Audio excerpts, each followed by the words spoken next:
The series aims to show how positive and effective results can be obtained if persons, groups, and institutions who are active in the decision-making process under various circumstances give conscious support to architecture. A philanthropic impulse to build does not necessarily result in architectural patronage.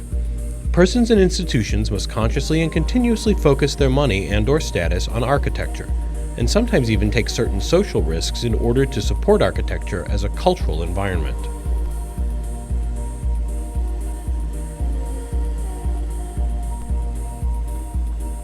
Why have the big investors in Turkey for centuries been so far from creating a culture and environment of urban and architectural design? If the answer is because they didn't know how to do so, then this series has been prepared to introduce the topic. If the answer is that investors do not feel the need to work collaboratively with architects on such projects, then let us please all watch this series more carefully.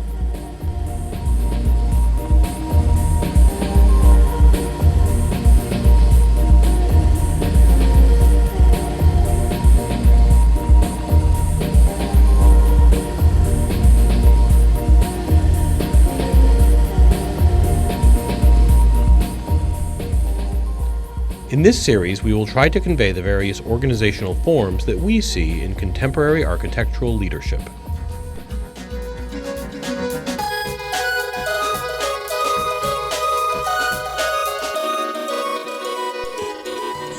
We have one program focusing on international patronage. This program focuses on the Hanover Expo 2000. The importance of international fairs in the promotion and patronage of architectural design cannot be denied. Architectural experimentation and the development of architecture through world fairs has been a tradition since the 19th century. Especially since the 1960s, when more and more countries have taken part, these fairs have become grounds for technological and symbolic architectural innovations, as seen by the commissioning avant-garde architects for their respective national pavilions. In this program, the French, Dutch, Hungarian, Swiss, and Turkish pavilions built for the Hanover Expo 2000 are shown. We may think of what could be possible if Turkish architects were given opportunities at national fairs as well as international ones.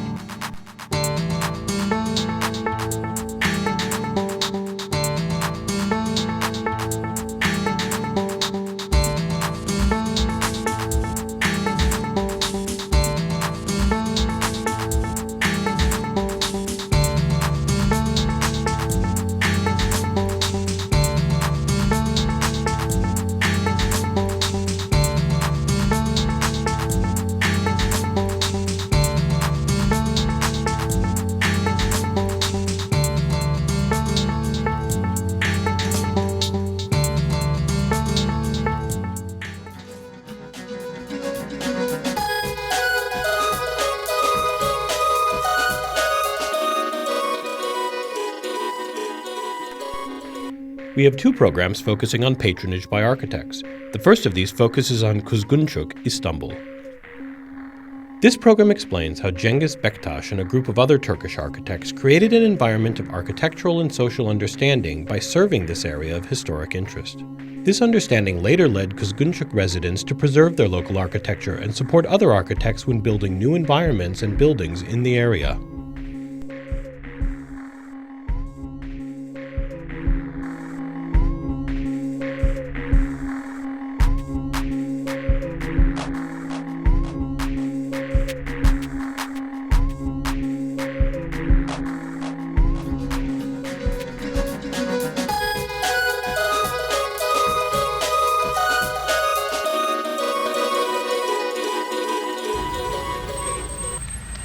Our second program focuses on Philip Johnson.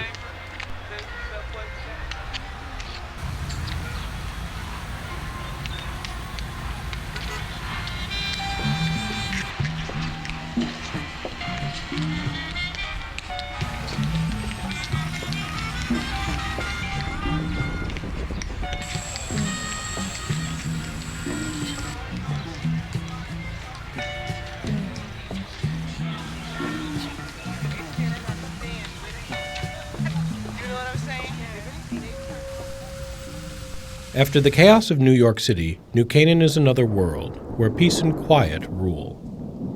And within this world lies yet another world, created by the desire for discovery, progress, and experimentation.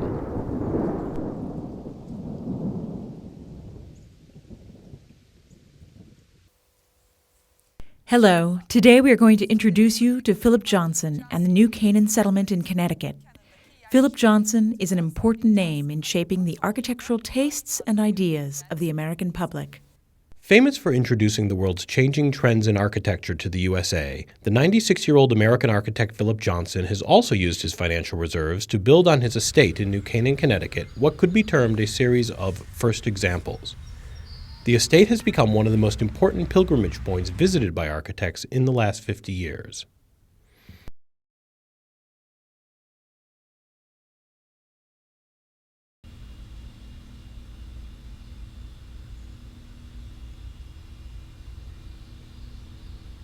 He was a supporter of young architects like myself and Richard Meyer, Michael Graves. He's always been a supporter and a man who encouraged architecture. Let's say Seagram building, the Mies van der Rohe building, was a single instance of a patron.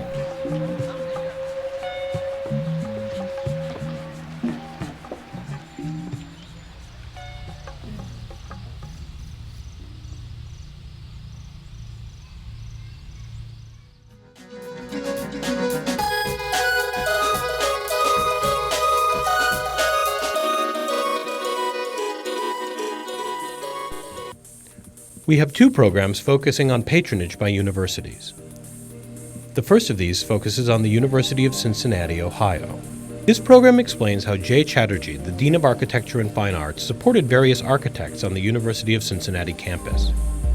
We take pleasure in viewing how an American university which had become outdated and lost its student appeal became a design exhibition ground not only for Cincinnati, but also nationally and internationally by means of the work of cutting-edge architects and urban planners.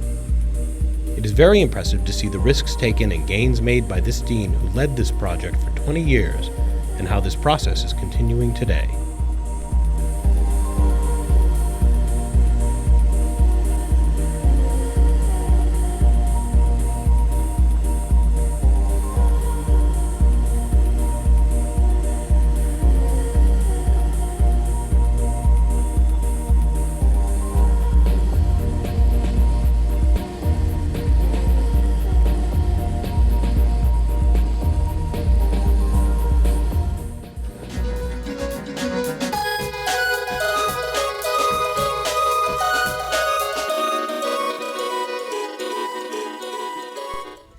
The second of our programs focuses on Middle Eastern Technical University, METÜ, in Ankara, and Istanbul Technical University, İTÜ, in Istanbul, Turkey. It is very important to introduce the identity of institutions which protect architecture that both METÜ and İTÜ have gained over various administrations. These different patronage characteristics, formed as a result of different strategies, should become an example for the future efforts of other institutions. The METÜ example shows how the design opportunities obtained as a result of competitions were taken to their limits by university president Kemal Kurdaş and became, in the 1960s and 70s, what was seen as a pioneering brutalist style. This style has remained contemporary and has paved the way for a related modernism and new expressionist architecture by its chief architect, Behruz Çinici. İTÜ, in the second half of the 1990s, under the administration of university president Gülsüm Salamer, commissioned various buildings from different architects. This approach, which still continues today, has consciously created an architectural exhibition environment on the university's Gümüşsuyu campus. These are important examples of Turkish architectural patronage which could easily give other institutions ideas such as site development strategy for their own campuses.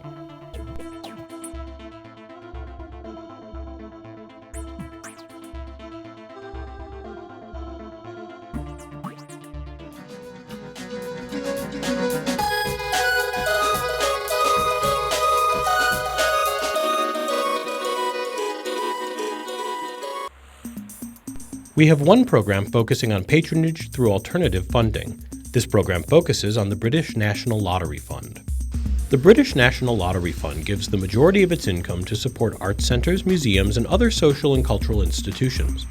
Buildings for these institutions are either commissioned through competitions or by direct commissions to architects renowned in their field. Among the many projects supported by the fund, the Lowry Arts Centre in Manchester and the Tate Modern Art Museum and the Millennium Bridge in London are shown in this program. In addition, the Millennium Dome at Greenwich is shown in its latest stage. We wonder if a portion of the proceeds from the Turkish National Lottery could be used to institutionalize social, cultural, and artistic functions.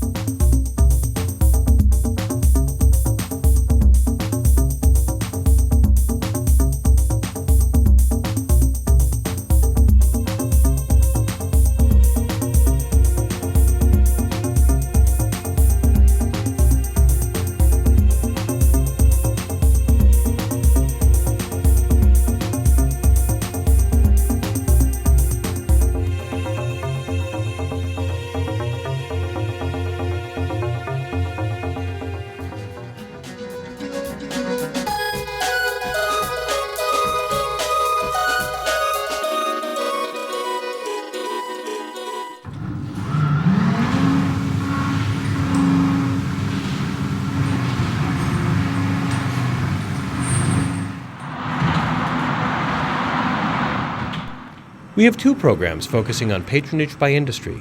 The first of these focuses on IBA Emşehirpark. This program covers the support of architectural conservation, development, and housing during the redevelopment of a derelict industrial belt in Emşehirpark, Germany, for art and social functions.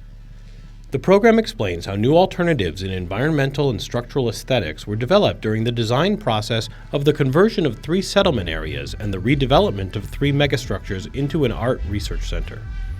Here, the topic is an industry acting as a patron via a social organization, IBA, the International Bauausstellung, or International Building Exhibition, in order to form an environment for innovative architecture.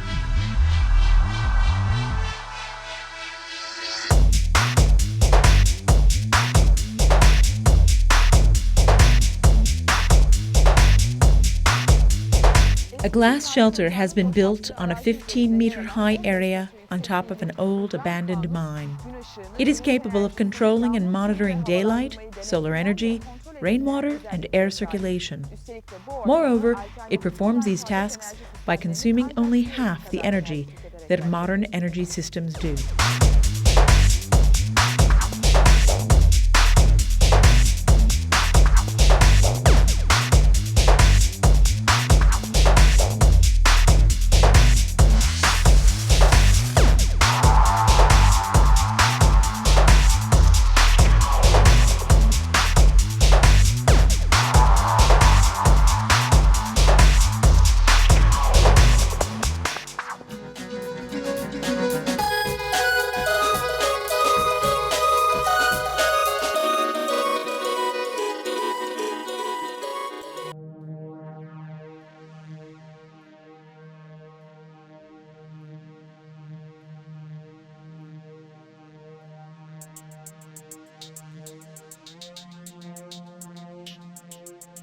The second program focuses on Vitra at Weil am Rhein.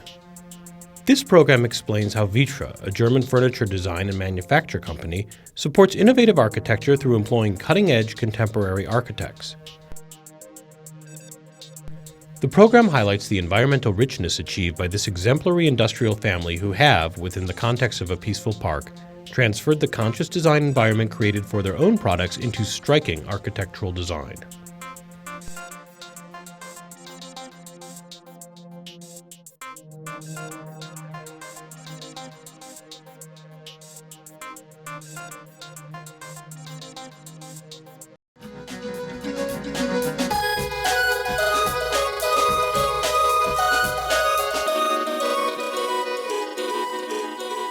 Lack of identity, lack of belonging, and a sense of alienation. These were the issues that the major cities of Europe faced after the 1960s. Today we are in Berlin. Berlin, a city for which a restructuring program had been considered for the first time in the late 1970s and early 1980s. This restructuring program was undertaken in conjunction with several important historical developments of those years. We have two programs focusing on patronage by housing associations. The first of these focuses on the IBA, or International Building Exhibition. This first program shows how the IBA, which has led important urban projects since the 1980s, has commissioned prominent architects to design public housing or housing blocks in the 1920s German tradition of building fairs. It is very impressive to view the rich and lively architectural exhibition city thus created.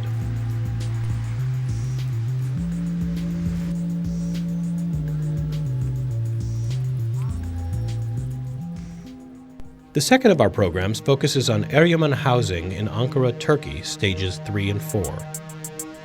In the third and fourth stages of the development of the Eryaman, a district near Ankara, the Turkish Public Housing Authority has undertaken a similar experiment to that of the IBA. Various architects have produced housing alternatives for people of middle and lower middle earnings.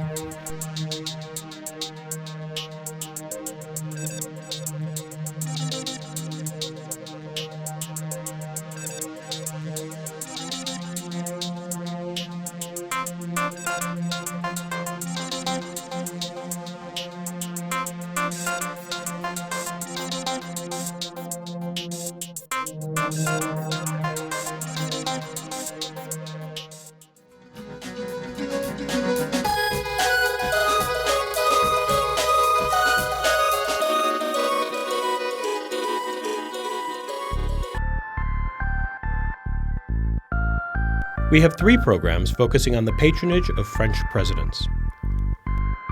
The supporting of architecture by a state or the representatives of a state who represent government investment policies and social unity at the highest level is the most effective form of patronage. The most important example of state support for architecture in the last 20 years is still continuing with the contributions of French presidents. Among the topics covered are the new cultural institutions that have been defined as a result of new cultural policies, grand projects created to reflect French culture to the international world, and architectural design strategies devised for international effect and their results. In the programs, this contribution is presented in three parts. The first part covers the process begun by Georges Pompidou with the Pompidou Center.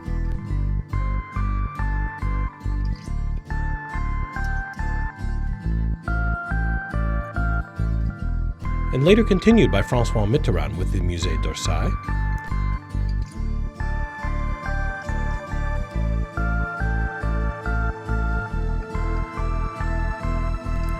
Opera Bastille,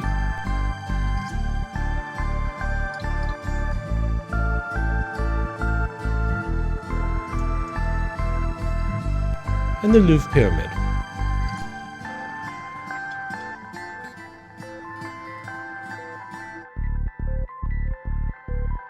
The second part shows the Grand Arch, Ministry of Finance and Economy, and the French National Library.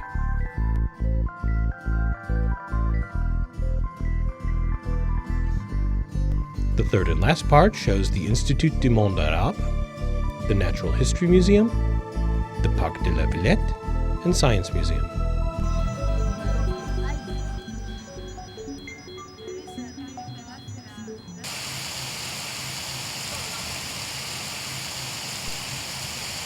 The call for this series came from our citizens to its state and private sector.